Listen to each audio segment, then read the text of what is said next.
ଶ୍ରୀମଦ୍ ଭଗବତ ଗୀତା ସାର। ଯେମିତି କର୍ମ ସେମିତି ଫଳ। ବନ୍ଧୁ, ଖୁସି ରହିବାକୁ ହେଲେ ନିଜ ପରିସ୍ଥିତିକୁ ଦେଖି ଜୀବନର ନିଷ୍ପତ୍ତି ନିଅ। ଦୁନିଆକୁ ଦେଖି ଯିଏ ନିଜର ନିଷ୍ପତ୍ତି ନିଏ ସିଏ ଦୁଃଖୀ ହୋଇଥାଏ। କିଏ କିଛି ବି କହୁ, ବାସ୍ ନିଜକୁ ଶାନ୍ତ ରଖ। କାହିଁକି ନା ସୂର୍ଯ୍ୟଙ୍କ କିରଣ ଯେତେ ପ୍ରଖର ହେଲେ ବି ସମୁଦ୍ରକୁ ଶୁଖେଇ ପାରିନଥାଏ। ଗୋଟିଏ ଅଭିଯୋଗ, ହେ ଈଶ୍ୱର, ବଡ଼ କଷ୍ଟରେ ମୁଁ ବସାଟିଏ ତିଆରି କରିଥିଲି, ତୁମେ ଝଡ଼ ପଠେଇ ମୋର ସେ ବସାଟିକୁ ଭାଙ୍ଗିଦେଲ। ଉପରୁ ଶୁଭିଲା ଯେ ଗୋଟେ ସାପ ଆସିଥିଲା ତୋତେ ଖାଇବା ପାଇଁ, ଏଇଥିପାଇଁ ଝଡ଼କୁ ପଠେଇଲି। ଜାଗ୍ରତ ହୋଇ ଉଡ଼ିବାକୁ ଶିଖ ଆଉ ତୁମ ଜୀବନକୁ ସୁରକ୍ଷିତ ରଖ। ଆମ ଜୀବନରେ ଅନେକ ଅସୁବିଧା ଆସିଥାଏ। ଆମକୁ ଜଣା ନଥାଏ କି ଆମର ପରମାତ୍ମା କେଉଁ ପ୍ରକାରେ ସେହି ଅସୁବିଧାରୁ ଆମକୁ ବଞ୍ଚେଇଥାନ୍ତି। ଆଉ ଯଦି ତୁମକୁ ଲାଗୁଛି କି ପରମାତ୍ମା ଆମକୁ କଷ୍ଟ ଆଉ ଅସୁବିଧା ପାଖକୁ ନେଇ ଆସୁଛନ୍ତି, ତେବେ ଭରସା ରଖ, ସେ ତୁମକୁ ସେ କଷ୍ଟରୁ ନିଶ୍ଚିତ ମଧ୍ୟ ମୁକ୍ତି ଦେବେ। ମନର ପୀଡ଼ାର କୌଣସି ଶେଷ ନାହିଁ। ଏଥିପାଇଁ ଅନ୍ୟକୁ ମାଡ଼ ମାରିବାରେ କୌଣସି ଲାଭ ମିଳେ ନା। ଏଥିପାଇଁ ସବୁଠୁ ସରଳ ଉପାୟ ହେଲା ନିଜକୁ ଈଶ୍ୱରଙ୍କୁ ସମର୍ପି ଦିଅ। ଈଶ୍ୱରଙ୍କ ସାଥିରେ ନିଜକୁ ଯୋଡ଼ିବା ଦ୍ୱାରା ଜୀବନରେ ଖୁସିର, ସହିବା ଶକ୍ତିର, ପ୍ରେମର, ଶାନ୍ତିର, ନୂତନ ଶକ୍ତିର, ସଂଯମତାର ଆରମ୍ଭ ନିଶ୍ଚିତ ହୋଇଥାଏ। ଆଉ ଆମର ମନ କଷ୍ଟରୁ କେମିତି ମୁକ୍ତି ପାଏ ଆମେ ଜାଣିପାରିନଥାଉ।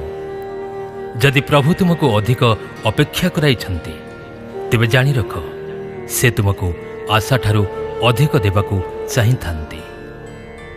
ଯେମିତିକି ଲୋକେ ଗୋଟେ ମୃତ ବ୍ୟକ୍ତିକୁ କାନ୍ଧ ଦେବାକୁ ପୁଣ୍ୟ ଭାବିଥାନ୍ତି, ଠିକ୍ ସେହିପରି ଗୋଟେ ଜୀବନ୍ତ ଲୋକକୁ ସାହାରା ଦେବା ପୁଣ୍ୟ ବୋଲି ଯଦି ଭାବିବ, ତେବେ ଜୀବନ ସହଜ ହୋଇଯିବ। ଯଦି ଅତୀତ ବହୁତ କଷ୍ଟରେ ବିତିଛି, ତେବେ ଆସନ୍ତାକାଲି ତୁମ ହାତରେ ହିଁ ଅଛି। ସର୍ବଦା ନିଜ ବୁଦ୍ଧିରେ କାମ କର, ମନରେ ନୁହେଁ। କାହିଁକି ନା ଅନ୍ଧ ମନ ସର୍ବଦା ତୁମକୁ ଜରୁରୀ କାମରୁ ରୋକିଦିଏ। ଯଦି ତୁମେ ବୁଦ୍ଧି ଅନୁସାରେ ଜରୁରୀ କାମ କରିବା ଆରମ୍ଭ କରିଦେବ, ତେବେ ଧୀରେ ଧୀରେ ତୁମ ମନ ତୁମର ମିତ୍ର ହୋଇଯିବ। କିନ୍ତୁ ଏବେ ତୁମ ମନ ତୁମର ଶତ୍ରୁ ହୋଇ ଠିଆ ହୋଇଛି, ଆଉ ଦିନକୁ ଦିନ ତୁମକୁ ନଷ୍ଟ କରୁଛି। କାର୍ଯ୍ୟ କରିବା ଆଗରୁ କାହାକୁ କିଛି ପ୍ରକାଶ କର ନାହିଁ। ଯେବେ କାମ ସରିଯିବ ତାପରେ ପ୍ରକାଶ କର। କାହିଁକି ନା ଅନେକ ଲୋକ ତମ କଷ୍ଟରେ ଦୁଃଖୀ ହୁଅନ୍ତୁ ନାହିଁ। ଗୋଟେ ବଡ଼ କଥା ସେହି ଲୋକକୁ କୁହ ଯିଏକି ସେ କଥାକୁ ନିଜ ଭିତରେ ରଖିବାର ସାହସ କରିପାରିବ।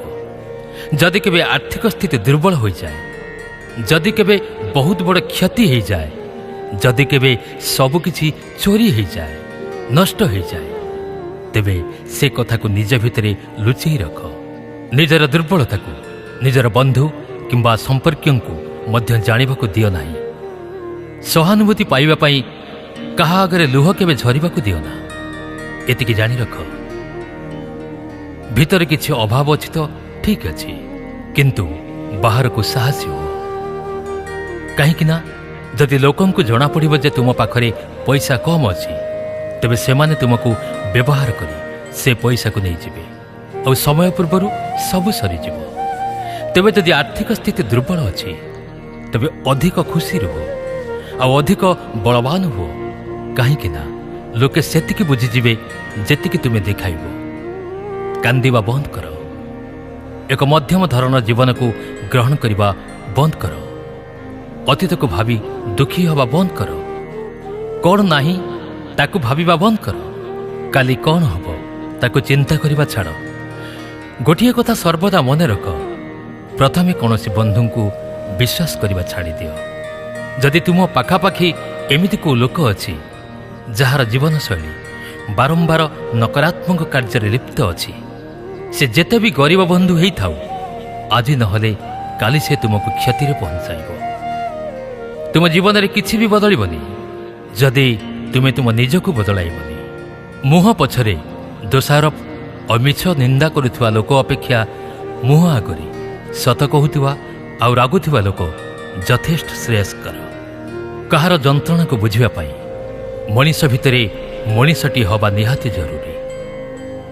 କାଉ କୋଇଲିର ସ୍ୱରକୁ ଚାପି ଦେଇଥାଏ, କିନ୍ତୁ ତା ନିଜର ସ୍ୱରକୁ କେବେ ମଧୁର କରିପାରିନଥାଏ। ସେହିପରି ନିନ୍ଦା କରୁଥିବା ବ୍ୟକ୍ତି ଏକ ସଚୋଟ ବ୍ୟକ୍ତିକୁ ବଦନାମ କରିଥାଏ, କିନ୍ତୁ ନିଜେ କେବେ ସଚୋଟ ହୋଇପାରେ ନା। ଏକଲା ରହି ଖୁସି ରହିବାକୁ ଶିଖ, କାହିଁକି ନା କେହି ବି ସର୍ବଦା ତୁମ ସାଥିରେ ରହିବେ ନାହିଁ। ଯେବେ ସୁଖୀ ଅଛ ତେବେ ଭଗବାନଙ୍କୁ କେବେ ବି ଭୁଲ ନାହିଁ, ଆଉ ଯଦି ଦୁଃଖୀ ଅଛ ତେବେ ଭଗବାନଙ୍କ ପ୍ରତି ବିଶ୍ୱାସ ରଖ। ତାକୁ ଛାଡ଼ିଦେବା ଉଚିତ ଯିଏକି ତୁମେ କ'ଣ ଅଟ ତାର ମୂଲ୍ୟ ସେ ଜାଣିନଥାଏ। ଯଦି ଏ ଜଗତରେ ପ୍ରତ୍ୟେକ କାର୍ଯ୍ୟ ମନୁଷ୍ୟ ଦ୍ୱାରା ସମ୍ଭବ, ତାହେଲେ ଭଗବାନଙ୍କର ଅସ୍ତିତ୍ୱ କିଛି ନାହିଁ। ଛୋଟ ଶିଶୁଟି କ'ଣ ଖାଇବ, କ'ଣ ପିଇବ, କ'ଣ ପିନ୍ଧିବ, ତାର ଧ୍ୟାନ ସେ ଶିଶୁ ନୁହେଁ, ତାର ମା ହିଁ ରଖିଥାଏ। ଆମ ପାଇଁ କ'ଣ ଆବଶ୍ୟକ, କ'ଣ ଅନାବଶ୍ୟକ, ତାହା ପ୍ରଭୁ ହିଁ ସ୍ଥିର କରିଥାନ୍ତି। ମିଥ୍ୟା ଆଉ ପ୍ରବଞ୍ଚନାର ବେଗ କେତେ ବି ପ୍ରଖର ହେଉ, ଲକ୍ଷ୍ୟସ୍ଥଳ ପର୍ଯ୍ୟନ୍ତ କେବଳ ସତ୍ୟ ହିଁ ପହଞ୍ଚିଥାଏ। ଲୋକେ ରଙ୍ଗ ବଦଳାଇଥାନ୍ତି, ଈଶ୍ୱର ହିଁ ସମୟ ବଦଳାଇଥାନ୍ତି। ମନ ଏକ ସୁନ୍ଦର ସେବକ ଆଉ ନିଷ୍ଠୁର ସ୍ୱାମୀ ଅଟେ। ମନୁଷ୍ୟର ଜୀବନ କେବଳ ତାର କର୍ମକୁ ନେଇ ଜିଇଁଥାଏ। ଯେମିତି କର୍ମ କରିଥାଏ ସେମିତି ଜୀବନ ଜିଇଁଥାଏ। ଯାହା କରିଥିବ ତାହା ନିଶ୍ଚିତ ସାମ୍ନାକୁ ଆସିବ। ଜୀବନ ବହୁତ ମଜାଦାର, କେବେ ହସାଏ ତ ପୁଣି କେବେ କନ୍ଦାଏ। କିନ୍ତୁ ଯେ ଜୀବନର ଭିଡ଼ ଭିତରେ ଖୁସିରେ ରହିଥାଏ, ଜୀବନ ତା ସାମ୍ନାରେ ମୁଣ୍ଡ ନୁଆଁଇଥାଏ। ହଜେଇ ଦେଇ ପାଇବାର ମଜା କିଛି ଅଲଗା, କାନ୍ଦି କାନ୍ଦି ହସିବାର ମଜା ବି କିଛି ଅଲଗା। ହାରିବା ତ ଜୀବନର ଏକ ଅଂଶ, କିନ୍ତୁ ହାରିବା ପରେ ଜିତିବାର ମଜା ଆହୁରି କିଛି ଅଲଗା। ଭଲ ହେବାକୁ ହେଲେ କାହାର ଅନୁକରଣ କରିବା ଆବଶ୍ୟକ ନାହିଁ। ଏମିତି ଭଲ ହୁଅ ଯେମିତି ଲୋକେ ତୁମକୁ ଅନୁସରଣ କରିବେ। ଜୀବନ ନୁହଁ, ମୃତ୍ୟୁ ହିଁ କେବଳ ଗୋଟିଏ ଥର ମିଳିଥାଏ। ଜୀବନ ତ ପ୍ରତିଦିନ ମିଳିଥାଏ। ଯେଉଁଦିନ ତୁମେ ତୁମ ଖୁସିର ମାଲିକ ନିଜେ ହେଇଯିବ, ତୁମକୁ କେହି ବି କନ୍ଦେଇ ପାରିବେନି।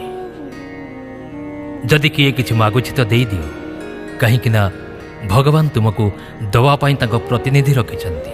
କେବେ ଦେବେ, କେତେବେଳେ ଦେବେ, କେମିତି ଦେବେ, ତାହା ପ୍ରଭୁଙ୍କୁ ହିଁ ଜଣା। ମନେ ରଖ, ଭଲ ସମୟ ଦେଖିବା ପାଇଁ ଖରାପ ସମୟ ଦେଇ ଚାଲିବାକୁ ପଡ଼ିବ। ସେବା ସମସ୍ତଙ୍କର କର, କିନ୍ତୁ ଆଶା କାହାଠାରୁ ରଖ ନାହିଁ, କାହିଁକି ନା ସେବାର ଅସଲ ମୂଲ୍ୟ ଭଗବାନ ହିଁ ଦେଇଥାନ୍ତି। ସର୍ବଦା ନିଜ ଦୃଷ୍ଟିକୁ ସେହି ଜିନିଷ ଉପରେ ରଖ ଯାହାକୁ ତୁମେ ପାଇବାକୁ ଚାହୁଁଛ। ଅନ୍ନ ଆଉ ଜଳଠୁ ବଡ଼ ଦାନ କିଛି ନାହିଁ। ମାତା ପିତାଙ୍କଠାରୁ ବଡ଼ କୌଣସି ଦେବତା ନାହାନ୍ତି। ଜୀବନର ସବୁଠୁ ବଡ଼ ମନ୍ତ୍ର ହେଲା, ତୁମେ ତୁମର ଗୁପ୍ତ କଥା କାହାକୁ କୁହ ନାହିଁ। ଆବଶ୍ୟକଠାରୁ ଅଧିକ ସମ୍ମାନ ଆଉ ସମୟ ଦେଲା ପରେ ବି ଲୋକେ ତୁମକୁ ଦୁର୍ବଳ ମନେ କରନ୍ତି। ଯଦି ତୁମ ପଛରେ କିଏ କ'ଣ କହୁଛି, ତେବେ ବିଚଳିତ ହୁଅ ନାହିଁ। ମନେ ରଖ, ସଫଳତା କେବେ ମାଗିଲେ ମିଳେନି, ମାଗିଲେ କେବଳ ଭିକ ହିଁ ମିଳିଥାଏ। ସଫଳତା ପାଇବାକୁ ହେଲେ ତୁମ ନିଜକୁ ଖୁବ୍ ପରିଶ୍ରମ କରିବାକୁ ପଡ଼ିବ। ଛୋଟ ଛୋଟ ଭୁଲରୁ ବଞ୍ଚିବାକୁ ଚେଷ୍ଟା କର, କାହିଁକି ନା ମଣିଷ ପର୍ବତରୁ ନୁହେଁ, ବରଂ ଛୋଟ ଛୋଟ ପଥରରୁ ଝୁଣ୍ଟି ପଡ଼ିଥାଏ। ତୁମେ ନିଜ ଭୁଲକୁ ନ ମାନିବା ପର୍ଯ୍ୟନ୍ତ କେବେ ବି ଭଲ ମଣିଷ ହେଇପାରିବନି। ଦବା ଆରମ୍ଭ କରିଦିଅ, ଆସିବା ଆପେ ଆପେ ଆରମ୍ଭ ହୋଇଯିବ, କାରଣ ଦେଇଥିଲେ ପାଇ। ଅହଙ୍କାରରେ ବୁଡ଼ି ରହିଥିବା ମଣିଷକୁ ନା ନିଜର ଭୁଲ ଦେଖାଯାଇଥାଏ, ନା ଅନ୍ୟର ଭଲ ଦେଖାଯାଇଥାଏ। ଜୀବନରେ ଯେତେ କଠିନ ପରିଶ୍ରମ କରିବ, ସେତେ ଦୃଢ଼ ତୁମେ ହେଇପାରିବ। ଆଉ ଯେତେ ଦୃଢ଼ ତୁମେ ହେବ, ଜୀବନ ସେତେ ତୁମ ପାଇଁ ସହଜ ହୋଇଯିବ। ଏଇଆ ହିଁ ତ ଜୀବନର ନିୟମ। ମନେ ରଖ, ଅପମାନର ପ୍ରତିଶୋଧ ବାକ୍ଯୁଦ୍ଧରେ ନୁହଁ, ନିଜର ଶ୍ରେଷ୍ଠତ୍ୱ ସଫଳତା ପ୍ରଦର୍ଶନରେ ହିଁ ନିଆଯାଇଥାଏ। ସାଥିରେ ରହି ଯେ ଛଳନା କରେ ତାଠାରୁ ବଡ଼ ଶତ୍ରୁ କେହି ନାହିଁ। ଆଉ ଯିଏ ଆମ ମୁହଁ ଉପରେ ଆମର ବଦଗୁଣ କହିଦିଏ ତାଠାରୁ ବଡ଼ ବନ୍ଧୁ କେହି ନାହିଁ। ସଫା ସଫା କହିଦେଉଥିବା ବ୍ୟକ୍ତି ନିଶ୍ଚିତ କଠୋର ଲାଗିପାରେ, କିନ୍ତୁ ବିଶ୍ୱାସଘାତକ ନୁହଁ। ବିତି ଯାଇଥିବା ଖରାପ ସମୟକୁ ଭୁଲିଯାଅ, କାହିଁକି ନା ଏହାର ପ୍ରଭାବ ଆସନ୍ତାକାଲିକୁ ଦୂଷିତ କରିପାରେ। ଜୀବନକୁ ଜୀଇବାର ଦୁଇଟି ଉପାୟ। ପ୍ରଥମ, ଯାହା ଭଲ ଲାଗୁଛି ତାକୁ ହାସଲ କର, ଆଉ ଦ୍ୱିତୀୟ, ଯାହା ହାସଲ କଲ ତାକୁ ଭଲ ପାଇବା ଆରମ୍ଭ କର। ଜିନିଷର ମୂଲ୍ୟ କିଣିବା ବେଳେ ହିଁ ମିଳିଥାଏ, କିନ୍ତୁ ମଣିଷର ମୂଲ୍ୟ ହଜେଇ ଦେବା ପରେ ହିଁ ମିଳିଥାଏ। ମାଗଣାରେ କେବଳ ମା ବାପାଙ୍କର ସ୍ନେହ ମିଳିଥାଏ, ବାକି ଦୁନିଆର ସବୁ ସମ୍ପର୍କ ପାଇଁ କିଛି ଦେବାକୁ ପଡ଼ିଥାଏ। ଅପମାନର ଜବାବ ସମ୍ମାନତା ସହ ଦିଅ, ଯେମିତି ସାମ୍ନା ଲୋକଟିର ମୁଣ୍ଡ ତଳକୁ ହେଇଯିବ। ଯେତେ ଅଧିକ ଶୁଣ ଆଉ ଯେତେ କମ୍ କୁହ। ଏଥିପାଇଁ ଭଗବାନ ଆମକୁ ଦୁଇଟା କାନ ଆଉ ଗୋଟେ ମୁହଁ ଦେଇଛନ୍ତି ବୋଧହୁଏ। କ୍ଷମା ବାରମ୍ବାର କର, କିନ୍ତୁ ବିଶ୍ୱାସ ମାତ୍ର ଗୋଟିଏ ଥର କର। ଜୀବନରେ କାହାରିକୁ ଏତେ ମହତ୍ଵ ଦିଅ ନାହିଁ କି ସେ ତୁମ ଚେହେରାରୁ ହସଟି ଛଡ଼େଇ ଦେଉ। ସଫଳତା ସିଏ ହିଁ ହାସଲ କରିଥାଏ ଯିଏ ସମୟ ଆଉ ପରିସ୍ଥିତିକୁ ନେଇ କେବେ ବି କାନ୍ଦେ ନାହିଁ। କିଛି ବି ସ୍ଥାୟୀ ନୁହଁ।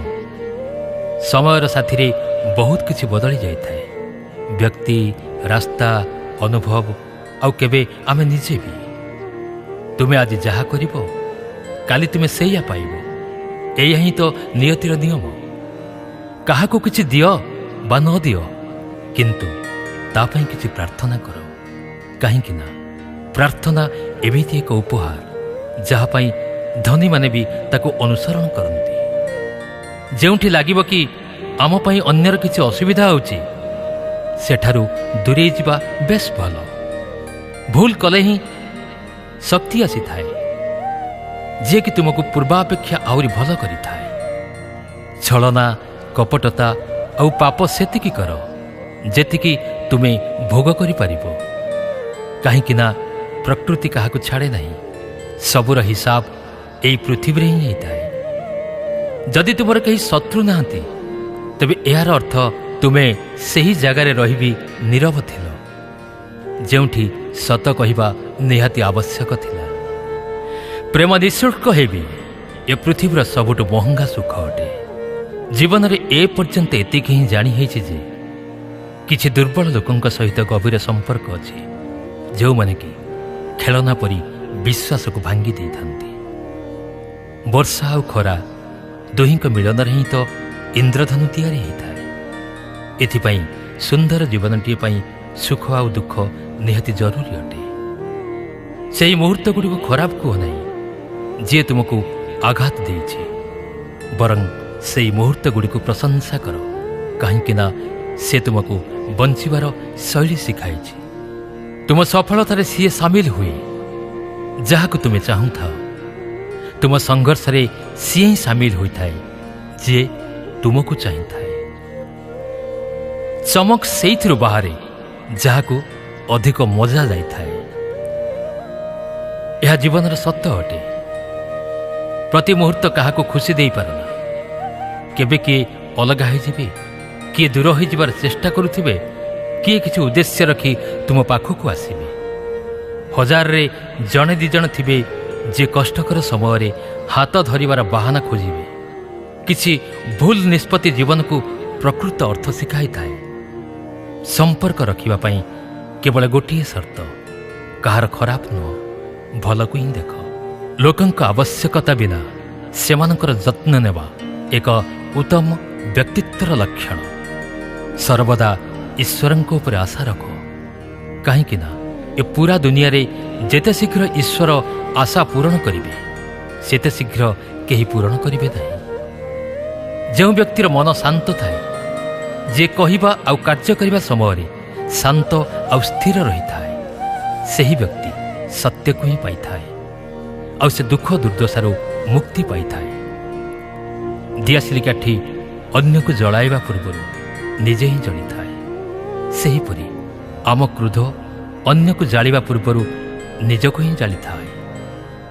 ବିବେକୀ କଥା କେବଳ ଦୁଇ ଜଣ କହିଥାନ୍ତି, ଜଣେ ଯାହାଙ୍କ ବୟସ ଅଧିକ, ଆଉ ଜଣେ ଯିଏ ବହୁତ କମ୍ ବୟସ ହେଲେ ବି ଯାହାର ଅନୁଭବ ଅଧିକ। ଏ ଦୁନିଆରେ ଆବେଗ ପରି କୌଣସି ନିଆଁ ନାହିଁ, ମୂର୍ଖତା ପରି କୌଣସି ଫାଶ ନାହିଁ, ଘୃଣା ପରି କୌଣସି ନିଷ୍ଠୁରତା ନାହିଁ, ଆଉ ଲୋଭ ପରି କୌଣସି ଧାର ନାହିଁ। ଯେଉଁଦିନ ତୁମେ ଜାଣିଯିବ ଯେ ତୁମ ପରି ଏ ଦୁନିଆରେ ଆଉ କେହି ନାହିଁ, ସେହିଦିନଠାରୁ ତୁମ ଅସଲ ଜୀବନ ଆରମ୍ଭ ହେବ। ଅତ୍ୟଧିକ ଆଶାକୁ ବିଶ୍ରାମ ଦିଅ, ମନର ଶାନ୍ତି ନିଶ୍ଚିତ ଫେରିଆସିବ। କିଛି ଲୋକ ସର୍ବଦା ହସନ୍ତି, କାହିଁକି ନା ସେମାନେ ଜାଣିଥାନ୍ତି ତାଙ୍କ କଷ୍ଟକୁ ବୁଝିବା ଭଳି କେହି ନାହାନ୍ତି। କାହାକୁ ହୃଦୟର କଥା କହିଲେ ସେ ପରିହାସ କରିବ। ଈଶ୍ୱରଙ୍କୁ ନିଜର ନିକଟତର ବନ୍ଧୁ କରିଦିଅ, କାରଣ ପରମାତ୍ମା ଏମିତି ଯିଏକି ସେ ପର୍ଯ୍ୟନ୍ତ ସାଥିରେ ରହିଥାନ୍ତି ଯେବେ ସାରା ଦୁନିଆ ଆମର ହାତ ଛାଡ଼ି ଦେଇଥାଏ। ଯିଏ ଅନ୍ୟର ଅଧିକାର ଆଉ ଖୁସି ଛଡ଼େଇ ନେଇଥାଏ, ତାର ଖୁସିର ବୟସ ବହୁତ କମ୍ ହୋଇଥାଏ। ସମ୍ପର୍କ ରଖିବା ପାଇଁ ବହୁତ ନମ୍ରତା ଆବଶ୍ୟକ।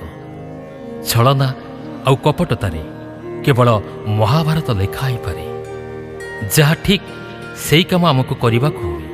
ମନୁଷ୍ୟକୁ ଜୀବନର କୌଣସି ପରୀକ୍ଷାରୁ ବିମୁଖ ହେବା ଉଚିତ ନୁହେଁ। ଭାଗ୍ୟ ଆଉ ଈଶ୍ୱରଙ୍କ ଇଚ୍ଛା ଭଳି ବାହାନା ପ୍ରୟୋଗ କରିବା ଉଚିତ ନୁହେଁ। ଶାନ୍ତ ରୁହ ଯେପର୍ଯ୍ୟନ୍ତ ତୁମର ଠିକ୍ ସମୟ ଆସେ ନାହିଁ। ମନୁଷ୍ୟର ସବୁଠାରୁ ଭଲ ବନ୍ଧୁ ତାଙ୍କ ଆତ୍ମା ଆଉ ମନ। ଖାଲି ହାତରେ ଆସିଥିଲ ଆଉ ଖାଲି ହାତ ନେଇ ଫେରିବ।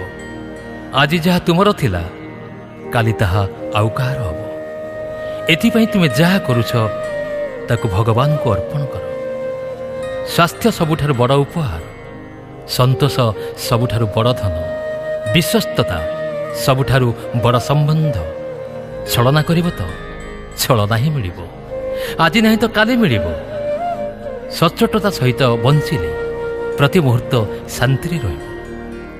ଭାଗ୍ୟର ଦୁଆରେ ମୁଣ୍ଡ ପିଟିବା ଅପେକ୍ଷା କର୍ମର ଝଡ଼ ସୃଷ୍ଟି କର, ଦୁଆର ଆପେ ଆପେ ଖୋଲିଯିବ। କ୍ରୋଧ ହେଲେ ଭ୍ରମ ଜନ୍ମ ନିଏ, ଭ୍ରମ ବୁଦ୍ଧିକୁ ନଷ୍ଟ କରେ। ବୁଦ୍ଧି ନଷ୍ଟ ହେଲେ ବ୍ୟକ୍ତିର ପତନ ହୁଏ। ଯେମିତି ନଦୀ ସୀମା ଟପିଲେ ବିନାଶ ଘଟେ, ସେମିତି ବଚନର ସୀମା ଲଙ୍ଘନ ହେଲେ ସର୍ବନାଶ ହୁଏ। କାହାକୁ ପ୍ରତାରଣା କରିବା ଏକ ଋଣ ଅଟେ, ଯାହା ତୁମକୁ ଆଉ କାହାଠୁ ନିଶ୍ଚିତ ଦିନେ ମିଳିଥାଏ। ମୌସୁମୀ ଆଉ ମନୁଷ୍ୟ କେବେ ବଦଳିବେ ତାଙ୍କ ଉପରେ ଭରସା ନାହିଁ। ଭଗବାନ କହିଛନ୍ତି, ତୁମେ ମୋତେ ଦେଖିଲେ ମୁଁ ତୁମକୁ ଦେଖିବି। ତୁମେ ଯେଉଁ ଭାବରେ ମୋତେ ମନେ ପକାଇବ, ମୁଁ ସେହି ଭାବରେ ତୁମ ପାଖକୁ ଆସିବି। ପ୍ରତିଶୋଧ ନେବା ପାଇଁ କେବେ ଚିନ୍ତା କର ନାହିଁ, ଆରାମରେ ବସ। ଯେଉଁ ଲୋକମାନେ ତୁମ ସାଥିରେ ଖରାପ ବ୍ୟବହାର କରିଛନ୍ତି, ଶେଷରେ ସେମାନେ ବି ଖରାପରେ ପଡ଼ିବେ। ଯଦି ତୁମେ ସଠିକ୍ ଦିଗରେ ଅଛ, ତେବେ ଚିନ୍ତା ନ କରି ସେହି ରାସ୍ତାରେ ଚାଲ। ଏଇଆ କଲେ ତୁମେ ତୁମ ଲକ୍ଷ୍ୟସ୍ଥଳରେ ପହଞ୍ଚି ପାରିବ। ପୁରା ଦୁନିଆର ସବୁଠୁ ମୂଲ୍ୟବାନ ହେଲା ସମୟ। ସେଥିପାଇଁ ସମୟକୁ ଅପଚୟ କର ନାହିଁ, ନଚେତ୍ ଶେଷରେ ତୁମକୁ ହିଁ ଅନୁତାପ କରିବାକୁ ପଡ଼ିବ। ଜୀବନରେ ନିଜକୁ କାହା ସହ ତୁଳନା କର ନାହିଁ। ଯେମିତି ସୂର୍ଯ୍ୟ ଆଉ ଚନ୍ଦ୍ର ମଧ୍ୟରେ ତୁଳନା ହିଁ ନାହିଁ, କାହିଁକି ନା ଉଭୟ ନିଜ ନିଜ ସମୟରେ ଆଲୋକ ବାଣ୍ଟିଥାନ୍ତି। ସ୍ୱପ୍ନ ଯାହାର ଯେତେ ଉଚ୍ଚ ଆଉ ସୁନ୍ଦର ହୋଇଥାଏ, ପରୀକ୍ଷା ବି ତାର ସେଇଭଳି ହୋଇଥାଏ। ପାହାଡ଼ର ଉଚ୍ଚତା ତୁମକୁ କେବେ ଆଗକୁ ବଢ଼ିବାରେ ବାଧା ଦିଏ ନାହିଁ, ବରଂ ତୁମ ଜୋତା ତଳେ ଥିବା କଣ୍ଟା ତୁମକୁ ଆଗକୁ ଯିବାରେ ବାଧା ଦିଏ। ଯଦି କିଛି କାମ କରିବା ପୂର୍ବରୁ ଡର ଲାଗୁଛି, ତେବେ ଜାଣି ରଖ ତୁମ ପାଇଁ ଏହା ଏକ ପରୀକ୍ଷା, ଏବଂ ଡରକୁ ଅତିକ୍ରମ କଲେ ହିଁ ପରୀକ୍ଷାରେ ଉତ୍ତୀର୍ଣ୍ଣ ହେବା ନିଶ୍ଚିତ। ସଫଳତା ଏମିତି ଏକ ନଦୀ, ଯାହାର ଗୋଟିଏ ପାର୍ଶ୍ୱରେ ଭୟ ଓ ଅନ୍ୟ ପାର୍ଶ୍ୱରେ ବିଜୟ ଅଛି। ତେଣୁ ସେ ବିଜୟକୁ ହାସଲ କରିବାକୁ ହେଲେ ସେ ଭୟକୁ ପଛରେ ପକାଇ ସେ ନଦୀକୁ ଅତିକ୍ରମ କରିବାକୁ ହେବ। ବନ୍ଧୁଗଣ, ଏମିତି ଅମୃତ ଗୀତାବାଣୀର ଛନ୍ଦରେ ଭାବରେ ନିଜ ସଂଘର୍ଷମୟ ଜୀବନକୁ ସରସ, ସୁନ୍ଦର ଆଉ ସହଜ କରିବା ପାଇଁ ଆମ ଚ୍ୟାନେଲକୁ ଲାଇକ୍, ସେୟାର ଆଉ ସବସ୍କ୍ରାଇବ୍ କରନ୍ତୁ। ଜୟ ଶ୍ରୀକୃଷ୍ଣ।